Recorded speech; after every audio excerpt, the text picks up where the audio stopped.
All right, let's talk about what happened in Jamaica, Queens this past Saturday, a story that's left an entire neighborhood reeling and searching for answers.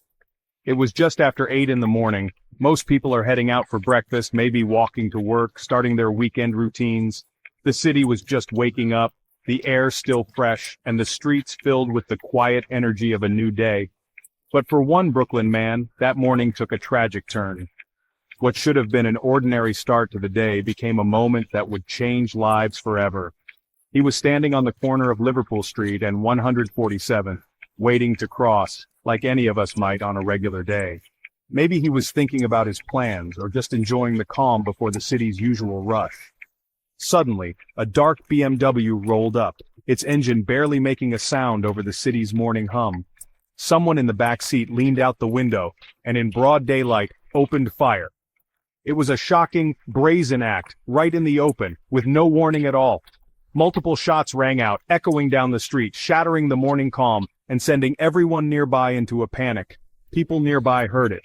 Ty, a local, described the sound as multiple gunshots echoing through the block. He said it was like nothing he'd ever heard before, a terrifying reminder of how quickly things can change. The victim was hit several times in the chest and collapsed right in front of someone's home.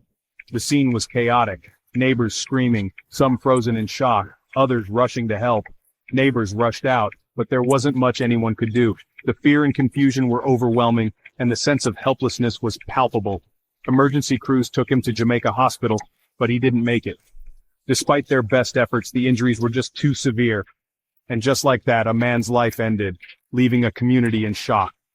The grief was immediate, and the questions started swirling. How could this happen here? When police arrived, they found shell casings scattered all over the street, even on residents' front patios. It was a chilling sight, a reminder that violence can spill over into the most ordinary places. Imagine waking up to that. Your front steps part of a crime scene, yellow tape flapping in the wind, police everywhere. It's the kind of thing you hope you'll only ever see on TV, not outside your own home. Now police are searching for the shooter and that BMW. They're combing through security footage, talking to witnesses, and asking anyone with information to come forward. No arrests so far.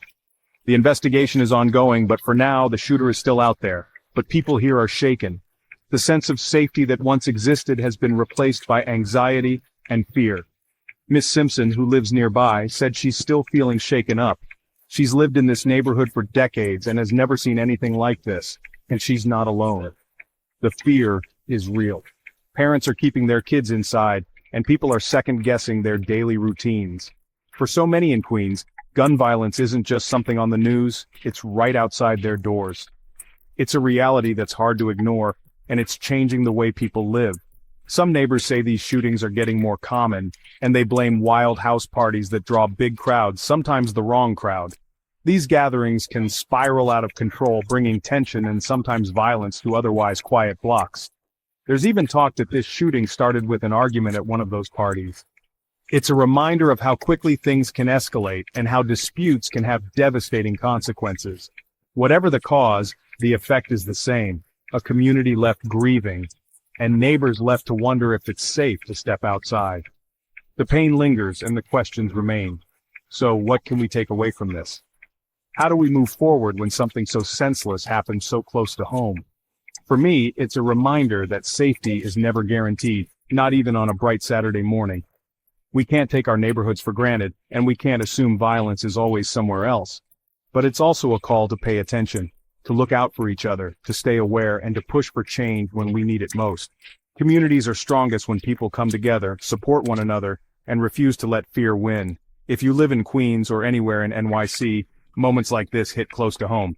They remind us that we're all connected and that what happens on one block can affect an entire city. Stay safe, take care of your neighbors, and let's keep the conversation going. Only by working together can we hope to make our streets safer for everyone. Thanks for listening.